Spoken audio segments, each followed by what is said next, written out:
My grandfather kept a tin cup hanging on a nail by the garden gate, and I never once saw him fill it with water. He filled it with seed. Tomato seed mostly, dried on a bit of paper towel through the winter. And come the first warm stretch of spring, he'd carry that cup out to the beds like a man carrying something that mattered. I was maybe 7 the first time he handed it to me. He didn't say a word about it being important. He just closed my fingers around it and said, "Careful now. That's next year's supper you're holding." I've thought about that a good deal over the years, how a thing so small could hold so much. A whole summer of ripe tomatoes on the sill, the smell of them warm off the vine. The sauce my grandmother put up in jars that lined the cellar shelf clear into February. All of it folded up inside seeds you could barely feel in your palm. He understood that. He never bought a tomato in his life that I know of, and neither did his father before him, and I mean to tell you today how that came to be. Not because it's clever, because it's simple, and because it works, and because most folks have forgotten it. The first thing my grandfather taught me had nothing to do with planting at all. It had to do with waiting. There was a fella down the road, must have been near 40 years back now, who put his tomato plants in the ground the very first week the snow melted off. Proud of it, too. First in the valley to have plants standing. And every year, near as I can remember, that same fella lost a whole lot to a late frost that came creeping in on a clear, cold night in May. My grandfather never rushed the ground. He'd kneel down and put the back of his hand flat against the dirt, the way you'd feel a child's forehead for fever. And he'd say the earth will tell you when she's ready if you've got the patience to ask. Warm soil. That was the whole secret of the beginning. Not the calendar on the wall. The warmth you could feel with your own hand. A tomato set into cold ground just sits there and sulks, he'd say. And a plant that starts out sulking never does catch up. So we waited. And while we waited, we started the seed indoors, in shallow wooden flats my grandfather made himself. Filled with soil he'd sifted through an old window screen till it was fine as flour. He never planted a seed deep. Just barely under, a whisper of dirt over the top, because he said a seed knows how far down it is, and if you bury it too far it'll spend all its strength just climbing up to the light and have nothing left over. He kept those flats on the wide sill above the wood stove where it stayed warm through the night, and he watered them from below, setting the flat in a pan of water and letting the soil drink up what it wanted rather than pouring it over the top and mashing the little seeds about. Gentle. Everything about him with young plants was gentle. His hands were like old leather, cracked and hard from a life of work, but I never saw them handle a seedling like anything but a newborn thing. When the little plants came up, 2 leaves first and then the true leaves after, he didn't move them out to the garden right off. He hardened them. That was his word for it. A week or so of carrying the flats outside in the morning and back in at night, letting them feel a little wind, a little real sun, a little of the cool, toughening them the way you'd toughen a boy for a long day's work, a bit at a time so it doesn't break him. A plant coddled indoors and then thrown straight out into the weather, he said. That plant's had a shock it won't forgive you for. But one that's felt the wind on it gradual, that one goes into the ground already knowing how to stand up for itself. Now here's a thing my grandfather did that I've never seen written down anywhere, and I've come to believe it's half the reason his tomatoes grew the way they did.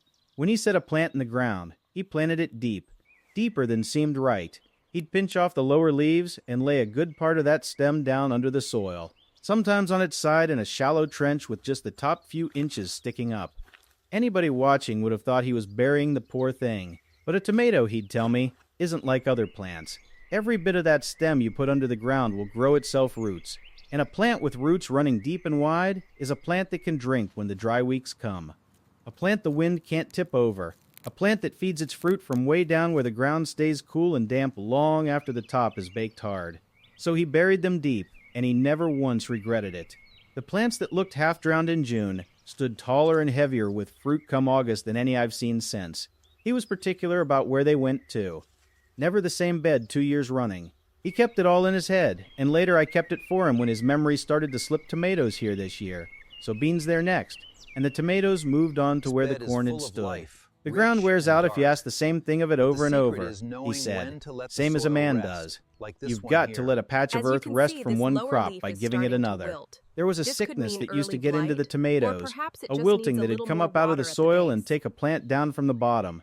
And he swore that moving them about year to year was what kept it off his beds when other folks fought it every season. I've held to that my whole life, and I believe he was right. Water was another thing he had strong feelings about. He watered deep and he watered seldom. Never a little sprinkle every day, which he said only teaches the roots to stay up near the top begging for it. Instead, he'd give a plant a long, slow drink at the base, right down at the ground, enough to soak clear down to where the deep roots lived, and then he'd leave it be for days. That way, the roots learned to go looking, he said. They reached down after the water instead of waiting for it to come to them, and a plant with reaching roots is a plant that can carry itself through a hot, dry spell without you fussing over it morning and night. And he never once wet the leaves if he could help it. Water sitting on the leaves through a cool night, that's an invitation to every kind of rot and spot there is. Keep the leaves dry and the roots wet, he'd say, that's the whole of it. Around the base of every plant he laid down a good thick blanket of mulch. Straw, mostly, or old leaves broke down from the autumn before, whatever the farm gave him. He'd tuck it in around the stems a hand's depth thick. It kept the ground from drying out so fast in the sun, kept the weeds from crowding in, and kept the dirt from splashing up onto the leaves when the rain came, which he said was how a good part of the sickness got started in the first place. He never bought a thing for that mulch. It was all just what the land had already made and set aside for him, if he had the eyes to use it. That was his way with most everything. The garden mostly feeds itself, he'd say, if you'll only put back what you take and let the rot do its quiet work. He fed the soil, not the plant. That's a distinction he made, and I've never forgotten it. Every fall the kitchen scraps and the garden trimmings and the leaves and the old straw all went onto a great slow heap out behind the barn. And it sat there and turned dark and sweet-smelling over a year and more, and that was what went back into the beds. Black, crumbly stuff that smelled like the floor of a deep woods.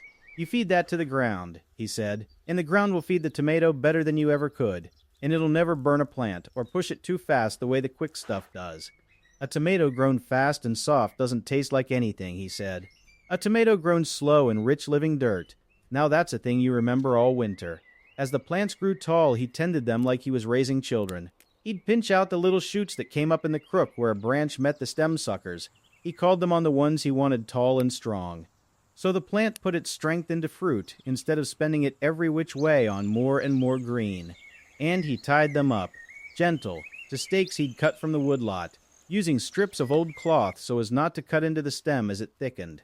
A plant left to sprawl on the ground, he said. That's a plant giving its fruit to the slugs and the rot. Up off the ground, into the air and the light, that's where a tomato wants to be. He walked those rows every evening after supper, not even doing much, just looking, pinching a sucker here, tightening a tie there, feeling the leaves. He said a plant knows when it's being paid attention to. I don't know if that's true, but I know his tomatoes grew like they believed it. And then he saved his own seed. This is the part that closed the circle. The part that meant he never had to buy again. When the best tomato of the whole summer came ripe, not just any, but the finest one off the healthiest plant, the one that came through the heat and the dry and never took sick, he'd let that one go past eating ripe, let it get soft and full. And he'd scoop the seed out into a jar with a little water and set it aside a few days till it worked and fermented, and the good seed sank to the bottom. Then he rinsed it and dried it on paper and put it away for winter. Seed from his own ground, from his own best plant, grown in his own dirt through his own seasons. Year after year that seed got more and more at home in his soil, more suited to his weather, till the plants that came up hardly knew any life but his garden. That tin cup by the gate, that was years of it. Decades his father's tomatoes were in that cup, and his father's before him, near as I can tell. You can't buy that. There's no store on earth that sells a thing like that. I've got that cup now. It hangs by my own gate, and there's seed in it, and some of that seed goes back further than I rightly know how to count. Every spring I carry it out to the beds and I feel the weight of it, which is next to nothing in the hand and everything else besides. My grandfather's been gone a long while now, but I put his tomatoes in the ground every year, and every year they come up, and every August the sill fills with them warm and red, and it's like he never left at all. That's the thing folks miss when they buy a tomato in a store. They think they're buying a tomato. They're not. A store tomato is a thing that ends. This is a thing that keeps going. One hand passing it to the next, on and on, longer than any one life. If there's anything in an old man's remembering that's worth keeping, I'd be glad to have you follow along here, so these ways don't get lost the way so much has already. And I'd like to know something from you, if you'll tell me. Was there someone in your own life who kept a garden, a grandmother, a father, a neighbor down the road, and what's the one thing they grew that you can still taste when you close your eyes? Tell me about them down below. I read every one, and it does my heart good to know these old hands weren't the only ones. The earth will tell you when she's ready, my grandfather said, if you've got the patience to ask. I've spent a lifetime asking, and I've found she always answers the same. Slow down, put it back, save the best, and plant it once, so it'll feed you always.